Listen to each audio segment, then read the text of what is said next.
देखो बच्चों, नवोदय का प्रश्न लिखा है एक शीशे का घन जिसकी भुजा 6 सेंटीमीटर है। घन और घनाभ में अभी बताएंगे अंतर को पिघलाकर 27 एक समान घन बनाए जाते हैं। मतलब एक शीशे का घन है, उसको बड़ा सा घन है, उसको पिघला दिया, पिघला के छोटे छोटे घन बनाए गए हैं। इस प्रकार बने प्रत्येक घन की लंबाई निकालो। मतलब कि बड़े वाले घन को पिघला के 27 छोटे छोटे घन बनाए हैं।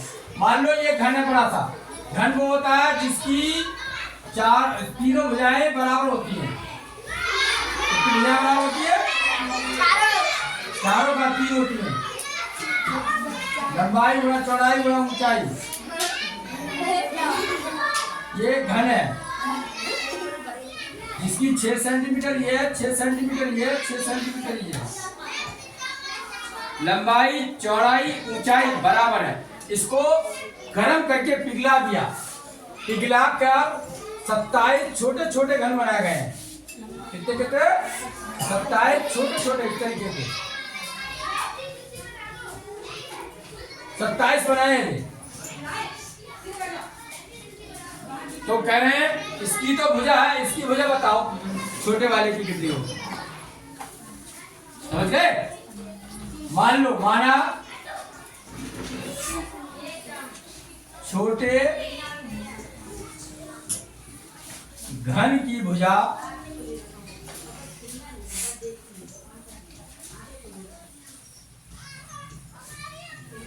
x सेंटीमीटर है। क्या है? x। समझ में आ गया यहाँ तक?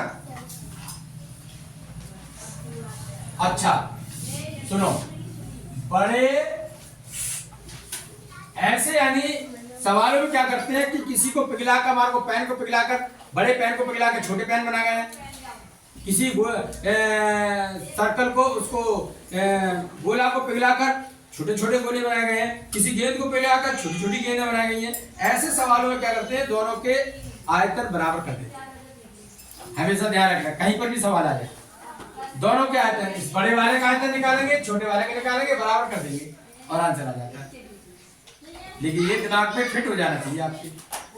समझ गए? जिसको पिघलाया चीज तो वही है, आयतन लिखता हुआ। तो बड़े घन का आयतन, घन का आयतन बराबर 27 गुणा छोटे घन का आयतन, क्योंकि 27 घनों में तोड़ रहे हैं। छोटे घन का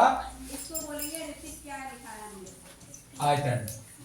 अब हमने आयतन का फार्मूला बताया घन का, किसी बच्चे को याद है? भुजा गुणा भुजा गुणा भुजा, ये था फार्मूला। हाँ तो लगाओ, बड़े घन का आयतन फार्मूला लिख रहे हैं हम पहले, भुजा गुणा भुजा गुणा भुजा, तीनों चीजें बराबर होती है इसलिए लिख रहे हैं भुजा भुजा। अगर यानी घनाभ होता तो क्या करते हैं हम, लंबाई गुणा चौड़ाई गुणा ऊंचाई बराबर 27 गुणा x। इसकी भुजा हमने कितनी ली है? हाँ, यहाँ पर भी भुजा हो जाएगा। जो पहले मैं लिख दे रहा हूँ, फिर तुम्हारा कंफ्यूज हो जाएगा।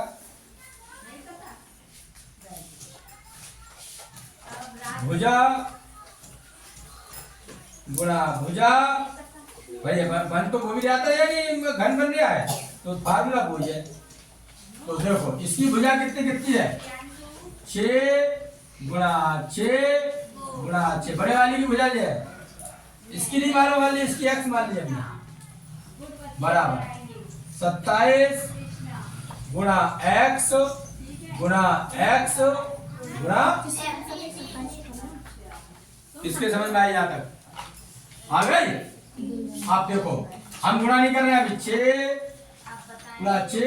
गुणा 6 बराबर 27 गुणा, ये देखो x की पावर एक ये है, एक ये है, एक ये है, तो x की पावर कितनी हो गई? 3। बस यहाँ तक समझ में आ गया? अब आगे चल रहे हैं,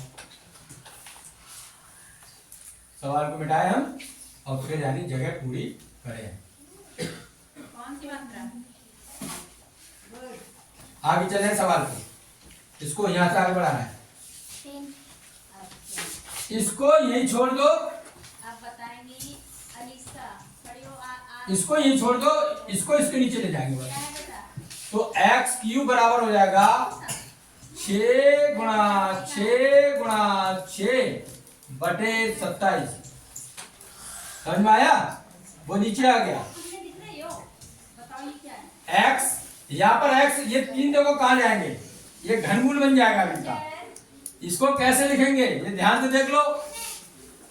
ऐसे करके इसके अंदर 3 और ऐसे 6 गुणा 6 गुणा 6 बटे 27। समझ में आया? जब ये हटती है तो ऐसे चढ़ती है।